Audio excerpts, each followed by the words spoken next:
Did you know there is a family in Europe that has controlled London for over 300 years?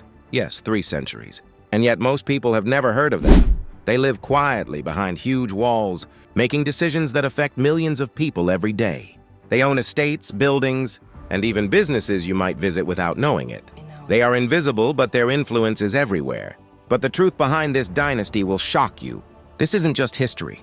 This is real money, real power, and secrets that shape a city today. In this video, you'll discover how this family quietly became richer than most countries. The secret ways they control property, wealth, and even politics. The shocking connection to modern London. You walk past their empire every day and don't even know it. And trust me, by the end of this video, your idea of London and who really runs it will never be the same.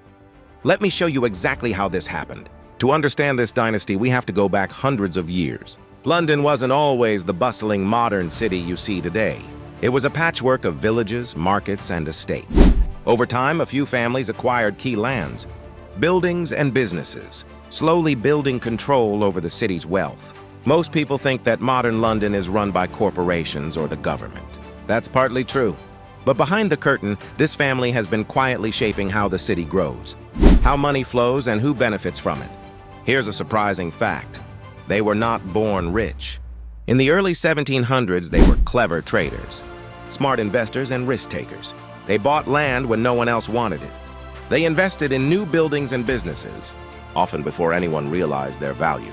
By the 1800s, they controlled whole neighborhoods, areas that today are worth billions. And it didn't stop there. They married strategically. Their family connections stretched across Europe. Royalty, banking families, and business dynasties all became linked through marriages and partnerships. Every generation added more influence, more land, and more secret power. Here's a mini surprise. Some of the streets you walk down in central London are still technically owned by this family. Even famous landmarks, they've held partial rights or leases on them for decades, quietly earning rent from businesses you and I visit every day. Another twist, while they are extremely wealthy, they rarely appear in public or media. They don't flaunt their money. Instead, they operate through trusts, hidden companies, and property holdings, making them almost invisible. By understanding their methods, we can see a pattern: patience, strategy, secrecy, and the power of owning key assets over centuries. And it's not just old history. This family's influence reaches modern banking, politics, and real estate in London today. Now here's where things get really interesting. The first shocking revelation is this. This dynasty controls more property in London than most people realize. Take the famous areas like Mayfair, Kensington, and the financial district. Many believe these are owned by corporations, but a huge portion is held under trusts and companies linked to this single family. They earn millions in rent every month, quietly collecting money while the public goes about its business, unaware. Here's a concrete example. One of their historic estates, bought centuries ago for what would now be equivalent to a few $1,000,000, is today worth billions. And it still generates revenue from shops, offices, and luxury apartments. The family doesn't live there publicly. They let managers run it, keeping their identity hidden. The scale is incredible. Through layers of trusts and shell companies, they can buy or sell major buildings without anyone noticing. They have influence over zoning decisions and construction projects, not by law but through ownership stakes. Every new skyscraper or office block in London could be affected by their moves. Think about this. Most of us dream about owning a home or investing in property.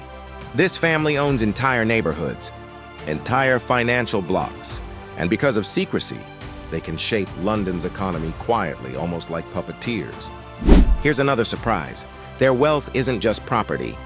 They've invested in banks, insurance companies, and modern tech firms. Some of these firms shape global finance today. If you've ever wondered why certain companies dominate London or why property prices keep rising, part of the reason is this dynasty's strategic control.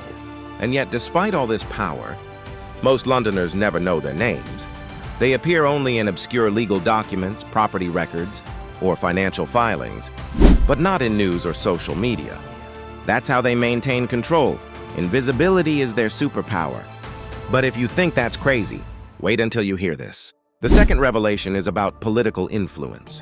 While most Londoners believe politics is run by elected officials, this dynasty quietly shapes decisions through strategic donations, board memberships, and old connections. For centuries, members of this family have sat on committees, influenced city councils, and advised key ministers, sometimes behind the scenes, sometimes through proxies. Amazingly, some laws and zoning regulations that affect property development, rent, and business licensing align closely with the family's holdings. For example, certain historic districts cannot be redeveloped without their approval. This means the family controls what can be built and where, keeping neighborhoods lucrative for them. Even in modern finance, they sit on advisory boards for banks and funds. Some of these institutions manage trillions of dollars. By steering investments and policies, this family can indirectly control property markets across Europe, not just London. Many surprise, in some elections, major candidates have received backing from companies or trusts linked to this family. While subtle, these connections help ensure the family's interests are protected. And if you thought owning property was enough, they've gone further. They've mastered the art of controlling information, culture, and business, keeping power even while appearing absent. Now here's the part most people don't know. This influence isn't just local. They have investments and stakes in banks, shipping companies, and tech firms worldwide. This connects London's wealth directly to global finance. The third shocking fact is about global finance and modern connections. This dynasty doesn't just earn money through property or politics. They have secret holdings in banks, hedge funds, and major corporations. Some of these companies control currencies, international trade, and investments worth hundreds of billions. If you've ever used a bank, shopped at certain brands, or invested in stock markets, there's a chance you've interacted with money they control indirectly. Here's a mind-blowing example. Some modern skyscrapers in London's financial district are owned through shell companies linked to trusts from this family. Profits from these buildings go into investment firms that operate internationally, from New York to Hong Kong. Many surprise, the family has historically invested in innovation. Railways, shipping, tech startups, all connected to their wealth strategy. They are not just old money. They adapt, evolve, and grow richer quietly every year. Another shocking fact, their strategy includes generational planning. Every member learns finance, law, and business from childhood. This ensures wealth is preserved and expanded over centuries without exposure. This is why London remains one of the wealthiest cities, not just because of commerce or tourism, but because of this family quietly orchestrating property, politics, and finance for 300 years. By now, you might be thinking, how is this even possible? How can one family maintain control for centuries? The truth is, patience, strategy, secrecy, and intelligence are more powerful than flashy wealth. They don't need to appear in headlines. They don't need media attention. They simply own the right things, influence the right people, and remain hidden. Think about the streets you walk on, the buildings you pass, and the businesses you interact with every day. Some of these are directly or indirectly linked to this family. And here's the final shocker. If they wanted, they could dramatically influence London's economy overnight. Rent, development, even banking policies, all subtly under their control. But instead, they operate quietly, preserving wealth for generations, letting the city grow around them, while their influence remains invisible. This is the power of long-term thinking, strategic control, and secrecy. It's not just history. It's finance, politics, and global influence, all combined. So next time you walk through London, remember, there's more happening behind the walls, behind the trusts, behind the doors, than you'll ever see. This is the dynasty that has controlled London for 300 years, and they are still quietly shaping the city today.